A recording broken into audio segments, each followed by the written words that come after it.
Assalamualaikum warahmatullahi wabarakatuh. Perkenalkan, nama saya Poppy Indriani, NPM 1901010058. Di sini saya akan menjelaskan mengenai mahabbah dan ma'rifat. Yang pertama yaitu pengertian mahabbah. Mahabbah dapat diartikan sebagai kecenderungan kepada sesuatu yang sedang berjalan, bertujuan untuk memperoleh kebutuhan yang sifatnya material maupun spiritual. Contohnya seperti cinta kepada orang tua, saudara, atau guru, atau teman yang dimana tingkat tertingginya yaitu cinta kepada Allah. Dalam tasawuf, mahabbah diartikan sebagai kecintaan yang mendalam yang sifatnya ruhiniyah kepada Allah Subhanahu wa Ta'ala. Kemudian yang selanjutnya pengertian ma'rifat. Ma'rifat dapat diartikan sebagai pengetahuan yang objeknya bukan lagi hal-hal yang sifatnya zahir, akan tetapi lebih mendalam, yaitu hatinya mengenai pengetahuan tentang rahasianya.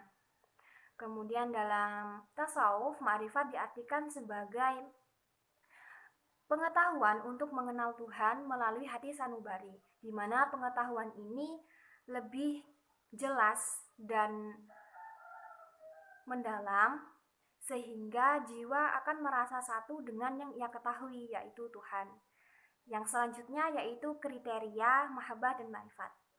Yang pertama, kriteria mahabbah. Dalam mahabbah dapat dibagi menjadi 3 tingkatan. Yang pertama yaitu mahabbah atau cintanya orang biasa. Yang kemudian yang kedua, mahabbah atau cintanya orang yang siddiq. Kemudian yang ketiga, mahabbah atau cintanya orang yang arif. Yang selanjutnya yaitu kriteria ma'rifat. Syarat atau kriteria untuk memperoleh ma'rifat yaitu dengan hati.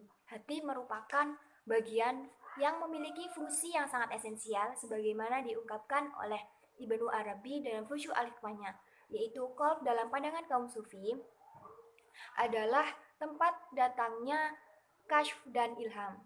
Ia pun berfungsi sebagai cermin untuk memantulkan makna-makna kegaiban. Dalam tasawuf, qalb merupakan pengetahuan yang memuat tentang hakikat-hakikat yang di dalamnya juga memuat hakikat ma'rifat. Kemudian tokoh yang mengembangkan mahabbah dan ma'rifat. Dalam beberapa literatur tasawuf dijelaskan bahwasanya tokoh yang mengembangkan mahabbah adalah Robi'ah al-Adawiyah. Ia adalah seorang zahid perempuan yang amat besar dari Basrah di Irak. Dari beberapa literatur dijelaskan bahwasanya ia adalah seorang hamba yang kemudian dibebaskan dan bertaubat, yang sehingga dia dalam hidupnya banyak dilakukan untuk beribadah, bertaubat, dan menjauhi kehidupan duniawi.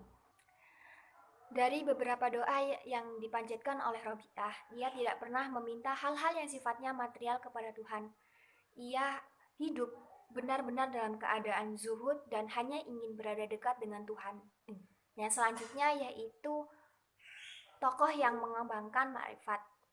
Tokoh yang mengembangkan ma'rifat yaitu Al-Ghazali dan Zun al-Nun al-Misri. Imam Al-Ghazali dalam mencari ma'rifat selalu menjelaskan antara akal dengan nakli.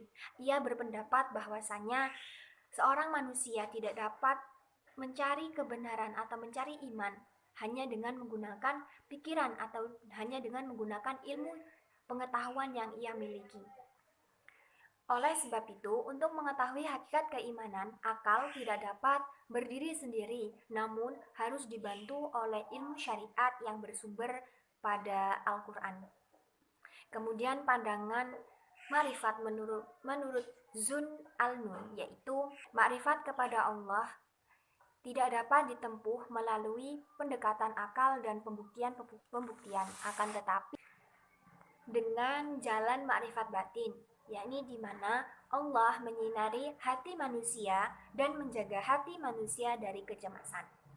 Yang selanjutnya yaitu perbedaan antara ma'rifat dengan mahabbah. Manusia dalam mencari mahabbah dengan menggunakan pendekatan psikologi yaitu pendekatan yang melihat adanya tensi rohani yang ada dalam diri manusia. Sedangkan marifat dapat menggunakan bagian yang ada dalam diri manusia, yaitu dengan hati. Yang selanjutnya, mahabbah melukiskan keakraban dengan menggunakan cinta, sedangkan ma'rifat melukiskan keakraban dengan musyahadah atau melihat Tuhan dengan hati sanubari. Sekian penjelasan dari saya. Apabila terdapat kesalahan dan kekurangan, saya mohon maaf. Saya akhiri. Wassalamualaikum warahmatullahi wabarakatuh.